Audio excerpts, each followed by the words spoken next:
Early in the year of 1843, in response to a government report on the abuse of child labourers in mines and factories, Charles Dickens vowed to strike a sledgehammer blow on behalf of the poor man's child. This story is what he meant. A Christmas Carol by Charles Dickens. Stave 1, Marley's Ghost.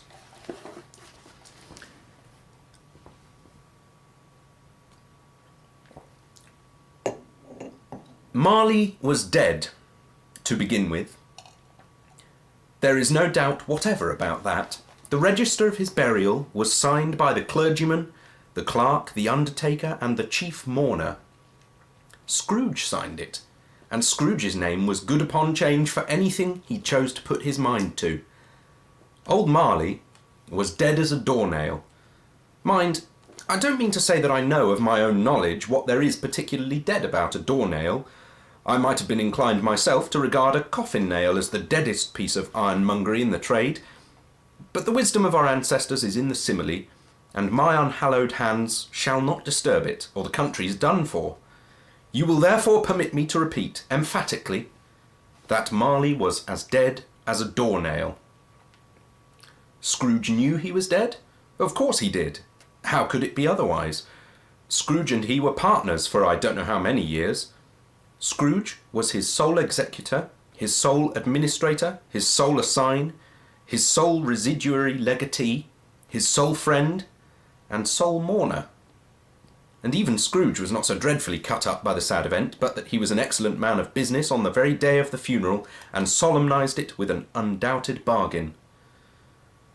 The mention of Marley's funeral brings me back to the point I started from. There is no doubt that Marley was dead. This must be distinctly understood, or nothing wonderful can come of the story I am going to relate. If we were not perfectly convinced that Hamlet's father died before the play began, there would be nothing more remarkable in his taking a stroll at night in an easterly wind upon his own ramparts than there would be in any other middle-aged gentleman rashly turning out after dark in a breezy spot, say St. Paul's churchyard for instance, literally to astonish his son's weak mind. Scrooge never painted out old Marley's name. There it stood years afterwards, above the warehouse door, Scrooge and Marley. The firm was known as Scrooge and Marley. Sometimes people new to the business called Scrooge Scrooge, and sometimes Marley. But he answered to both names, it was all the same to him. Oh, but he was a tight-fisted hand at the grindstone, Scrooge.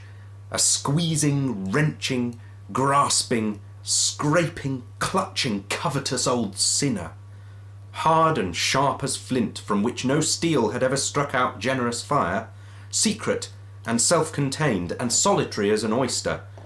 The cold within him froze his old features, nipped his pointed nose, shrivelled his cheek, stiffened his gait, made his eyes red, his thin lips blue, and spoke out shrewdly in his grating voice. A frosty rime was on his head and on his eyebrows and his wiry chin. He carried his own low temperature always about with him.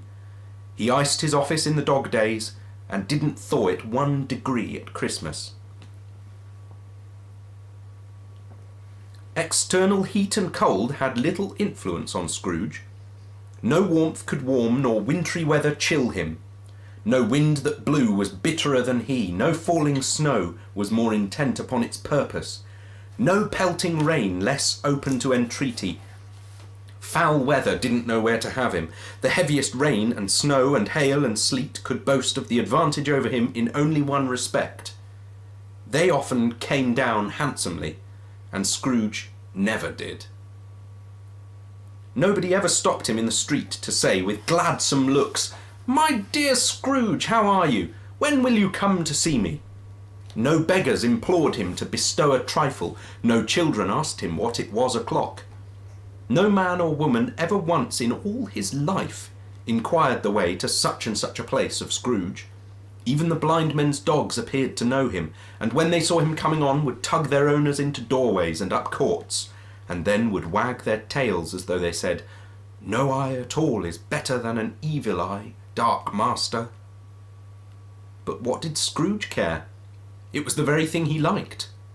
To edge his way along the crowded paths of life, warning all human sympathy to keep its distance, was what the knowing ones call nuts to Scrooge.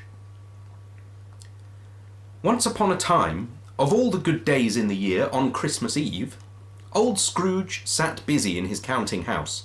It was cold, bleak, biting weather, foggy withal, and he could hear the people in the court outside go wheezing up and down, beating their hands upon their breasts and stamping their feet upon the pavement stones to warm them.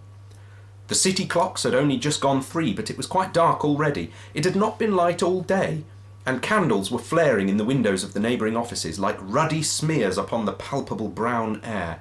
The fog came pouring in at every chink and keyhole, and was so dense without that, although the court was of the narrowest, the houses opposite were mere phantoms.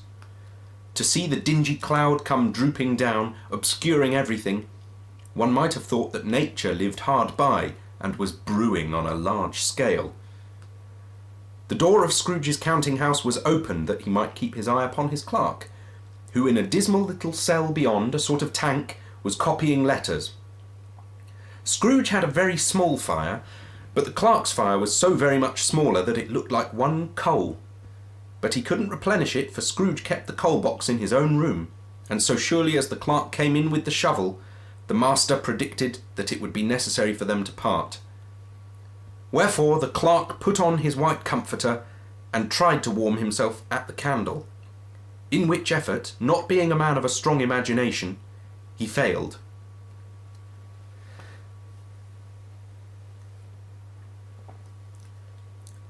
"A Merry Christmas, Uncle! God save you!" cried a cheerful voice. It was the voice of Scrooge's nephew, who came upon him so quickly that this was the first intimation he had of his approach. "Bah!" said Scrooge. "Humbug!" He had so heated himself with rapid walking in the fog and frost, this nephew of Scrooge's, that he was all in a glow. His face was ruddy and handsome, his eyes sparkled, and his breath smoked again. "Christmas? A humbug, Uncle?" said Scrooge's nephew. "You don't mean that, I'm sure." "I do," said Scrooge. "Merry Christmas! What right have you to be merry? What reason have you to be merry? You're poor enough." "Come then," returned the nephew gaily. "What right have you to be dismal? What reason have you to be morose? You're rich enough." Scrooge, having no better answer ready on the spur of the moment, said, "Bah!" again, and followed it up with "Humbug." "Don't be cross, Uncle," said the nephew. "What else can I be?" returned the uncle, "when I live in such a world of fools as this? Merry Christmas! Out upon Merry Christmas! What's Christmas time to you but a time for paying bills without money? A time for finding yourself a year older but not an hour richer? A time for balancing your books and having every item in 'em through a round dozen of months presented debt against you? If I could work my will," said Scrooge indignantly, "every idiot who goes about with Merry Christmas on his lips should be boiled with his own pudding and buried with a stake of holly through his heart. He should." "Uncle," pleaded the nephew. "Nephew," returned the uncle sternly, "keep Christmas in your own way, and let me keep it in mine." "Keep it?" repeated Scrooge's nephew. "But you don't keep it."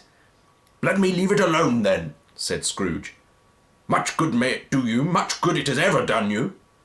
"There are many things from which I might have derived good, by which I have not profited, I dare say," returned the nephew.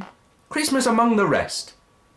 But I'm sure I've always thought of Christmas time when it has come around, apart from the veneration due to its sacred name and origin, if anything belonging to it can be apart from that, as a good time, a kind, forgiving, charitable, pleasant time. The only time I know of in the long calendar of the year when men and women seem by one consent to open their shut-up hearts freely, and to think of people below them as if they really were fellow passengers to the grave, and not another race of creatures bound on other journeys. And therefore, Uncle, though it has never put a scrap of gold or silver in my pocket, I believe that it has done me good, and will do me good, and I say, God bless it." The clerk in the tank involuntarily applauded, Becoming immediately sensible of the impropriety, he poked the fire and extinguished the last frail spark forever. "Let me hear another sound from you," said Scrooge, "and you'll keep your Christmas by losing your situation. You're quite a powerful speaker, sir," he added, turning to his nephew. "I wonder you don't go into Parliament." "Don't be angry, Uncle. Come, dine with us tomorrow." Scrooge said that he would see him. Yes, indeed, he did. He went the whole length of the expression, and said that he would see him in that extremity first. "But why?" cried Scrooge's nephew. "Why?" "Why did you get married?" said Scrooge. "Because I fell in love." "Because you fell in love," growled Scrooge, as if that were the only one thing in the world more ridiculous than a Merry Christmas. "Good afternoon." "Nay, Uncle, but you never came to see me before that happened. Why give it as a reason for not coming now?" "Good afternoon," said Scrooge. "I want nothing from you. I ask nothing of you. Why can't we be friends?" "Good afternoon," said Scrooge. "I am sorry with all my heart to find you so resolute. We have never had any quarrel to which I have been a party, but I have made the trial in homage to Christmas, and I'll keep my Christmas humour to the last. So, a Merry Christmas, Uncle." "Good afternoon," said Scrooge. "And a Happy New Year." "Good afternoon," said Scrooge. His nephew left the room without an angry word notwithstanding. He stopped at the outer door to bestow the greetings of the season on the clerk, who, cold as he was warmer than Scrooge, for he returned them cordially. "There's another fellow," muttered Scrooge, who overheard him. "My clerk, with 15 shillings a week and a wife and family, talking about a Merry Christmas. I'll retire to Bedlam." This lunatic, in letting Scrooge's nephew out, had let 2 other people in. They were portly gentlemen, pleasant to behold, and now stood with their hats off in Scrooge's office. They had books and papers in their hands, and bowed to him. "Scrooge and Marley's, I believe," said one of the gentlemen, referring to his list. "Have I the pleasure of addressing Mr. Scrooge or Mr. Marley?" "Mr. Marley has been dead these 7 years," Scrooge replied. "He died 7 years ago, this very night." "We have no doubt his liberality is well represented by his surviving partner," said the gentleman, presenting his credentials. It certainly was, for they had been 2 kindred spirits. At the ominous word liberality, Scrooge frowned and shook his head, and handed the credentials back. "At this festive season of the year, Mr. Scrooge," said the gentleman, taking up a pen, "it is more than usually desirable that we should make some slight provision for the poor and destitute, who suffer greatly at the present time. Many thousands are in want of common necessities. Hundreds of thousands are in want of common comforts, sir."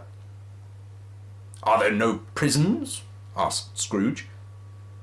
"Plenty of prisons," said the gentleman, laying down the pen again. "And the Union workhouses?" demanded Scrooge. "Are they still in operation?" "They are, still," returned the gentleman. "I wish I could say they were not."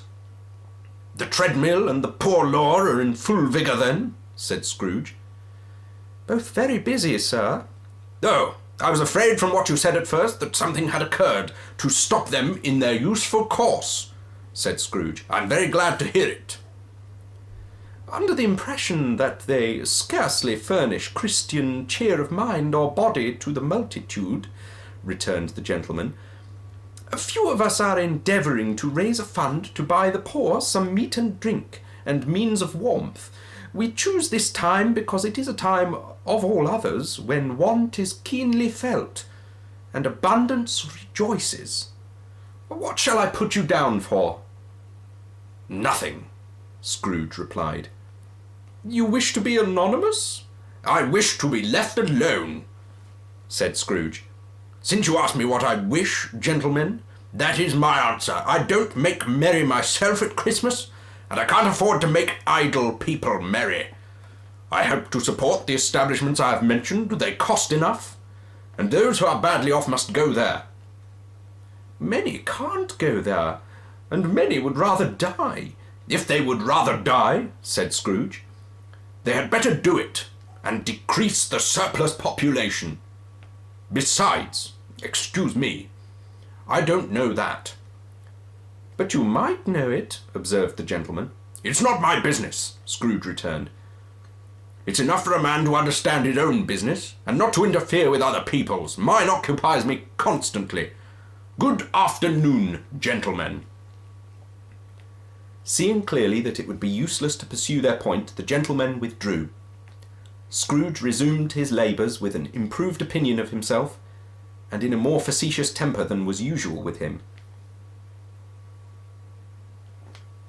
Meanwhile, the fog and darkness thickened so that people ran about with flaring links, proffering their services to go before horses in carriages and conduct them on their way.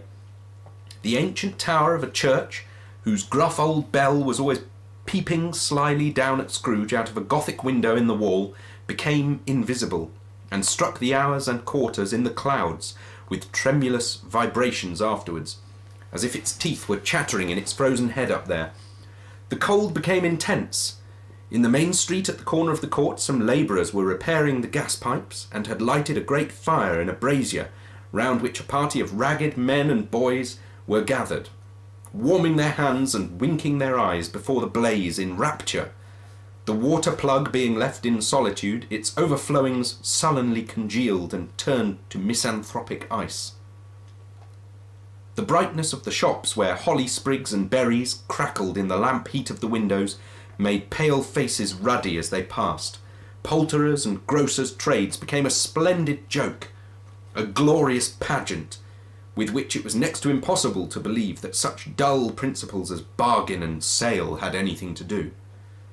The Lord Mayor, in the stronghold of the mighty mansion house, gave orders to his 50 cooks and butlers to keep Christmas as a Lord Mayor's household should, and even the little tailor, whom he had fined 5 shillings on the previous Monday for being drunk and bloodthirsty in the streets, stirred up tomorrow's pudding in his garret, while his lean wife and the baby sallied out to buy the beef. Foggier yet, and colder. Piercing, searching, biting cold.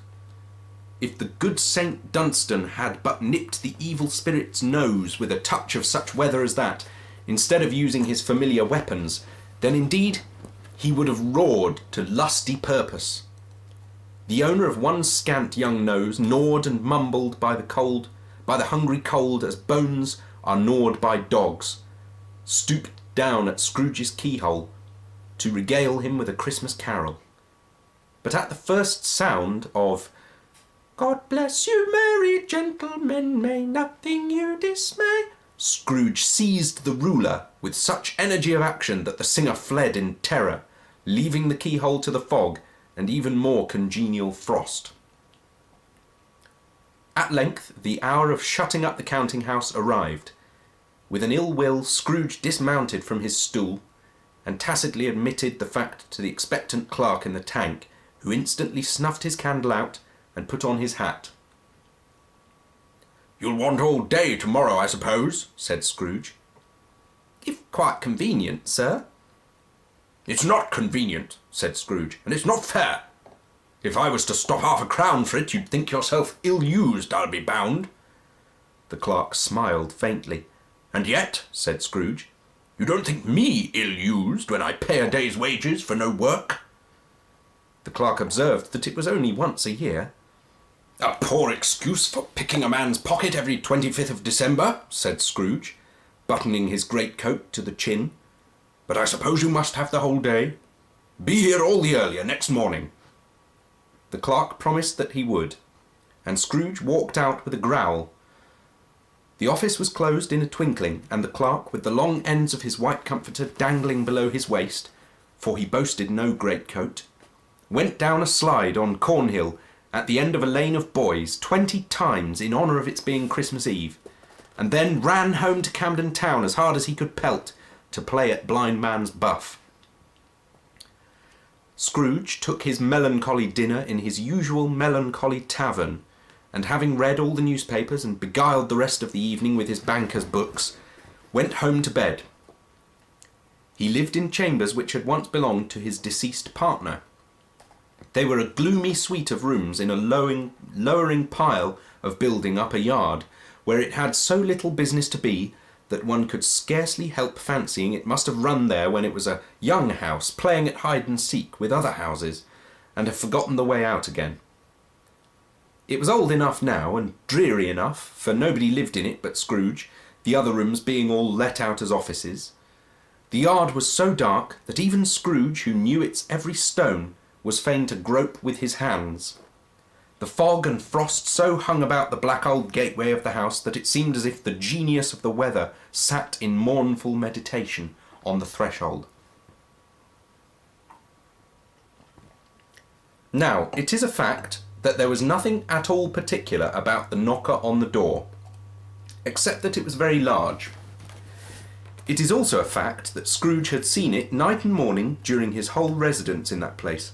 Also that Scrooge had as little of what is called fancy about him as any man in the city of London, even including, which is a bold word, the corporation, alderman, and livery.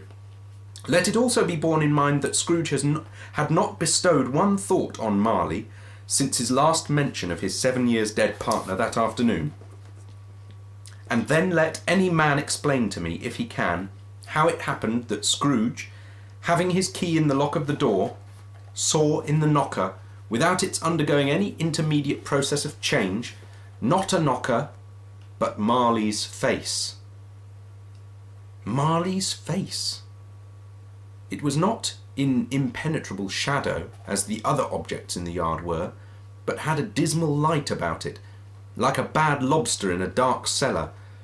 It was not angry or ferocious, but looked at Scrooge as Marley used to look, with ghostly spectacles turned up upon its ghostly forehead. The hair was curiously stirred as if by breath or hot air, and though the eyes were wide open, they were perfectly motionless. That and its livid colour made it horrible, but its horror seemed to be in spite of the face and beyond its control, rather than a part of its own expression. As Scrooge looked fixedly at this phenomenon, it was a knocker again. To say that he was not startled, or that his blood was not conscious of a terrible sensation to which it had been a stranger from infancy, would be untrue. But he put his hand upon the key he had relinquished, turned it sturdily, walked in, and lighted his candle. He did pause, with a moment's irresolution, before he shut the door, and he did look cautiously behind it first, as if he half expected to be terrified with the sight of Marley's pigtail sticking out into the hall. But there was nothing on the back of the door, except the screws and nuts that held the knocker on, so he said, "Pooh-pooh," and closed it with a bang. The sound resounded through the house like thunder. Every room above and every cask in the wine merchant's cellars below appeared to have a separate peal of echoes of its own. Scrooge was not a man to be frightened by echoes. He fastened the door and walked across the hall and up the stairs, slowly too, trimming his candle as he went. You may talk vaguely about driving a coach and six up a good old flight of stairs, or through a bad young Act of Parliament, but I mean to say you might have got a hearse up that staircase and taken it broadwise, with the splinter bar towards the wall and the door toward the balustrades, and done it easy. There was plenty of width for that, and room to spare, which is perhaps the reason why Scrooge thought he saw a locomotive hearse going on before him in the gloom. Half a dozen gas lamps out of the street wouldn't have lighted the entry too well, so you may suppose that it was pretty dark with Scrooge's dip. Up Scrooge went, not caring a button for that. Darkness is cheap, and Scrooge liked it. But before he shut his heavy door, he walked through his rooms to see that all was right. He had just enough recollection of the face to desire to do that. Sitting room, bedroom, lumber room, all as they should be, Nobody under the table, nobody under the sofa, a small fire in the grate, spoon and basin ready, and the little saucepan of gruel (Scrooge had a cold in his head) upon the hob. Nobody under the bed, nobody in the closet, nobody in his dressing gown, which was hanging up in a suspicious attitude against the wall. Lumber room as usual, old fire guard, old shoes, 2 fish baskets, washing stand on 3 legs, and a poker. Quite satisfied, he closed his door and locked himself in, double locked himself in, which was not his custom. Thus secured against surprise, he took off his cravat, put on his dressing gown and slippers and his nightcap, and sat down before the fire to take his gruel. It was a very low fire indeed.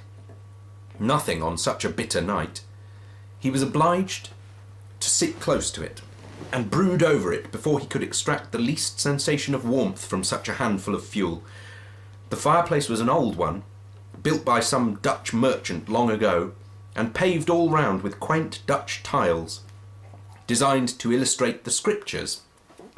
There were Cains and Abels, Pharaoh's daughters, queens of Sheba, angelic messengers descending through the air on clouds like feather beds, Abrahams, Belshazzars, apostles putting off to sea in butter boats, hundreds of figures to attract his thoughts. And yet that face of Marley, 7 years dead, came like the ancient prophet's rod and swallowed up the whole. If each smooth tile had been a blank at first, with power to shape some picture on its surface from the disjointed fragments of his thoughts, there would have been a copy of old Marley's head on every one. "Humbug," said Scrooge, and walked across the room. After several turns, he sat down again. As he threw his head back in the chair, his glance happened to rest upon a bell, a disused bell that hung in the room and communicated for some purpose now forgotten with a chamber in the highest story of the building. It was with great astonishment and with a strange, inexplicable dread that as he looked, he saw this bell begin to swing. It swung so softly in the outset that it scarcely made a sound, but soon it rang out loudly, and so did every bell in the house. This might have lasted half a minute or a minute, but it seemed an hour. The bells ceased as they had begun, together. They were succeeded by a clanking noise, deep down below, as if some person were dragging a heavy chain over the casks in the wine merchant's cellar. Scrooge then remembered to have heard that ghosts in haunted houses were described as dragging chains. The cellar door flew open with a booming sound, and then he heard the noise much louder, on the floors below, then coming up the stairs, then coming straight towards his door. "It's humbug still," said Scrooge. "I won't believe it." His colour changed, though, when, without a pause, it came on through the heavy door and passed into the room before his eyes. Upon its coming in, the dying flame leaped up as though it cried, "I know him, Marley's ghost," and fell again. The same face, the very same. Marley in his pigtail, usual waistcoat, tights and boots, the tassels upon the latter bristling like his pigtail, and his coat skirts, and the hair upon his head. The chain he drew was clasped about his middle. It was long and wound about him like a tail, and it was made, for Scrooge observed it closely, of cash boxes, keys, padlocks, ledgers, deeds, and heavy purses wrought in steel. His body was transparent, so that Scrooge, observing him, and looking through his waistcoat, could see the 2 buttons on his coat behind. Scrooge had often heard it said that Marley had no bowels, but he had never believed it until now.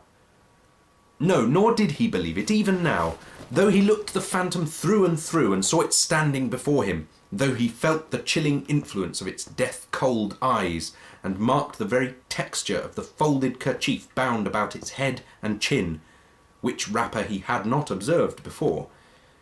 He was still incredulous, and fought against his senses. "How now?" said Scrooge, caustic and cold as ever. "What do you want with me?" "Much." Marley's voice. No doubt about it. "Who are you?" "Ask me who I was." "Who were you, then?" said Scrooge, raising his voice. "You're particular for a shade." He was going to say to a shade, but substituted this as more appropriate. "In life I was your partner, Jacob Marley." Can you sit down?" asked Scrooge, looking doubtfully at him. "I can." "Do it, then." Scrooge asked the question because he didn't know whether a ghost so transparent might find himself in a condition to take a chair, and felt that in the event of its being impossible, it might involve the necessity of an embarrassing explanation. But the ghost sat down on the opposite side of the fireplace as if he were quite used to it. "You don't believe in me," observed the ghost. "I don't," said Scrooge. "What evidence would you have of my reality beyond that of your senses?" "I don't know," said Scrooge. "Why do you doubt your senses?"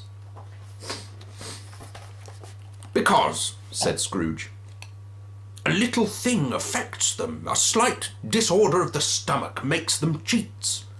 You may be an undigested bit of beef, a blot of mustard, a crumb of cheese, a fragment of an overdone potato. There's more of gravy than of grave about you, whatever you are." Scrooge was not much in the habit of cracking jokes, nor did he feel in his heart by any means waggish then. The truth is that he tried to be smart as a means of distracting his own attention and keeping down his terror, for the spectre's voice disturbed the very marrow in his bones. To sit staring at those fixed, glazed eyes in silence for a moment would play, Scrooge felt, the very deuce with him. There was something very awful, too, in the spectre's being provided with an infernal atmosphere of its own. Scrooge could not feel it himself, but this was clearly the case, for though the ghost sat perfectly motionless, its hair and skirts and tassels were still agitated as by the hot vapour from an oven. "You see this toothpick?" said Scrooge, returning quickly to the charge for the reason just assigned, and wishing, though it were only for a second, to divert the vision's stony gaze from himself. "I do," replied the ghost. "You are not looking at it," said Scrooge. "But I see it," said the ghost, "notwithstanding." "Well," returned Scrooge, "I have but to swallow this and be for the rest of my days persecuted by a legion of goblins, all of my own creation. Humbug, I tell you, humbug!" At this the spirit raised a frightful cry, and shook its chain with such a dismal and appalling noise that Scrooge held on tight to his chair to save himself from falling in a swoon. But how much greater was his horror when the phantom, taking off the bandage round its head, as if it were too warm to wear indoors, its lower jaw dropped down upon its breast. Scrooge fell upon his knees and clasped his hands before his face. "Mercy!" he said. "Dreadful apparition, why do you trouble me?" "Man of the worldly mind," replied the ghost, "do you believe in me or not?" "I do," said Scrooge. "I must. But why do spirits walk the earth, and why do they come to me?" "It is required of every man," the ghost returned, "that the spirit within him should walk abroad among his fellow men, and travel far and wide, and if that spirit goes not forth in life, it is condemned to do so after death. It is doomed to wander through the world. Oh, woe is me! And witness what it cannot share, but might have shared on earth, and turned to happiness." Again the spectre raised a cry, and shook its chain, and wrung its shadowy hands. "You are fettered," said Scrooge, trembling. Tell me why." "I wear the chain I forged in life," replied the ghost. "I made it link by link and yard by yard. I girded it on of my own free will, and of my own free will I wore it. Is its pattern strange to you?" Scrooge trembled more and more. "Or would you know," pursued the ghost, "the weight and length of the strong coil you bear yourself? It was full as heavy and as long as this 7 Christmas Eves ago. You have laboured on it since. It is a ponderous chain." Scrooge glanced about him on the floor, in the expectation of finding himself surrounded by some 50 or 60 fathoms of iron cable, but he could see nothing. "Jacob," he said imploringly. "Oh, Jacob Marley, tell me more. Speak comfort to me, Jacob." "I have none to give," the ghost replied. "It comes from other regions, Ebenezer Scrooge, and is conveyed by other ministers to other kinds of men. Nor can I tell you what I would. A very little more is all permitted to me. I cannot rest. I cannot stay. I cannot linger anywhere. My spirit never walked beyond our counting-house. Mark me, in life my spirit never roved beyond the narrow limits of our money-changing hole, and weary journeys lie before me."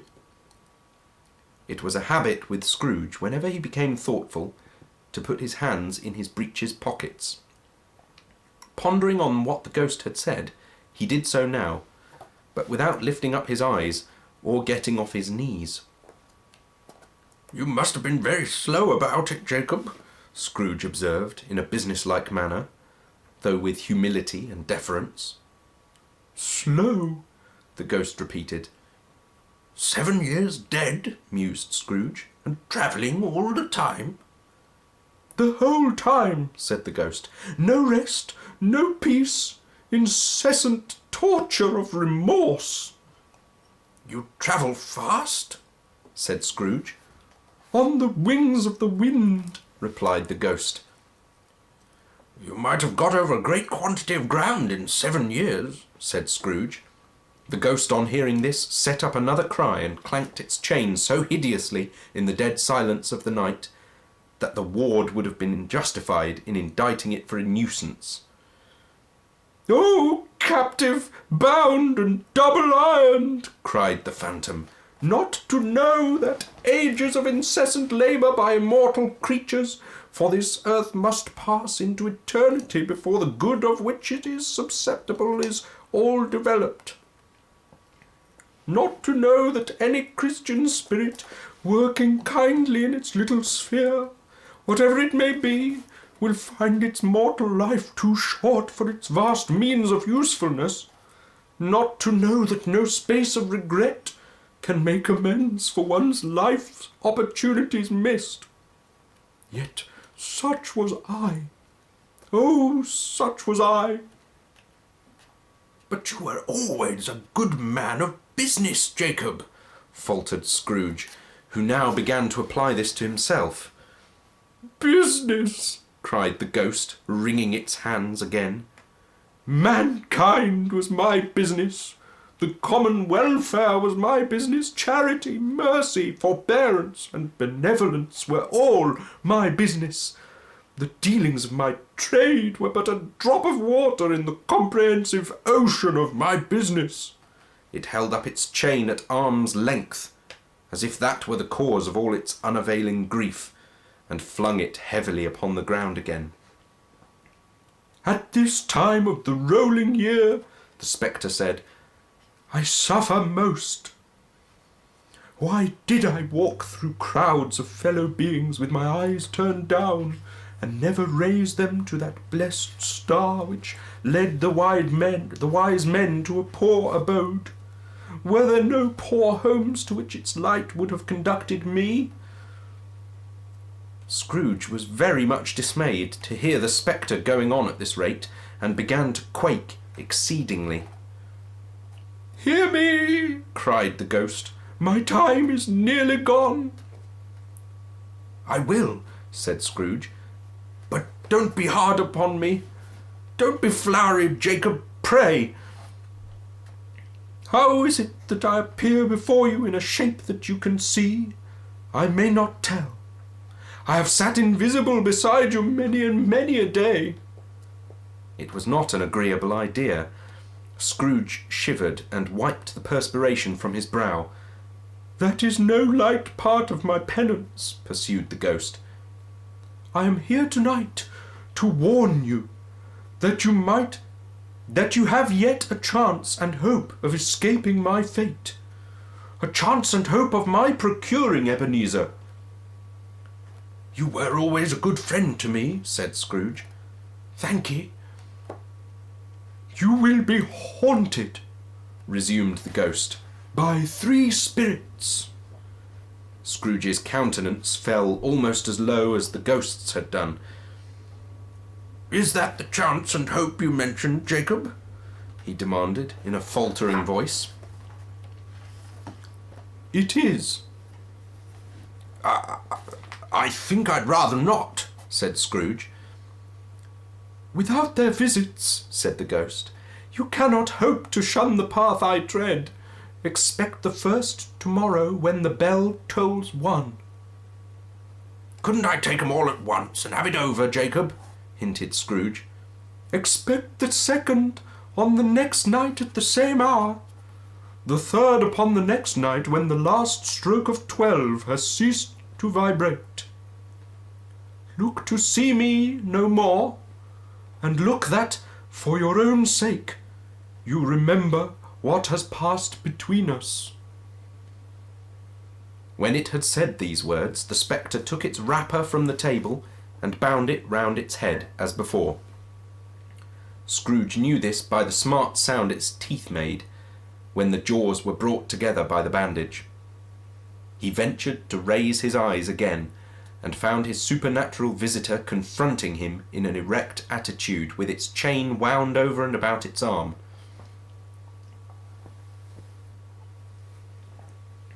The apparition walked backward from him, and at every step it took, the window raised itself a little, so that when the spectre reached it, it was wide open. It beckoned Scrooge to approach, which he did. When they were within 2 paces of each other, Marley's ghost held up its hand, warning him to come no nearer. Scrooge stopped. Not so much in obedience as in surprise and fear, for on the raising of the hand he became sensible of confused noises in the air, incoherent sounds of lamentation and regret, wailings inexpressibly sorrowful and self-accusatory.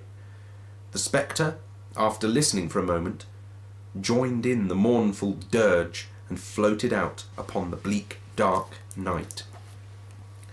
Scrooge followed to the window, desperate in his curiosity. He looked out. The air was filled with phantoms, wandering hither and thither in restless haste and moaning as they went. Every one of them wore chains, like Marley's ghost. Some few, they might be guilty governments, were linked together. None were free. Many had been personally known to Scrooge in their lives. He had been quite familiar with one old ghost in a white waistcoat, with a monstrous iron safe attached to its ankle, who cried piteously at being unable to assist a wretched woman with an infant, whom it saw below upon a doorstep. The misery with them all was, clearly, that they sought to interfere for good in human matters, and had lost the power forever. Whether these creatures faded into mist or mist enshrouded them, he could not tell, but they and their spirit voices faded together, and the night became as it had been when he walked home. Scrooge closed the window and examined the door by which the ghost had entered. It was double locked, as he had locked it with his own hands, and the bolts were undisturbed. He tried to say humbug, but stopped at the first syllable.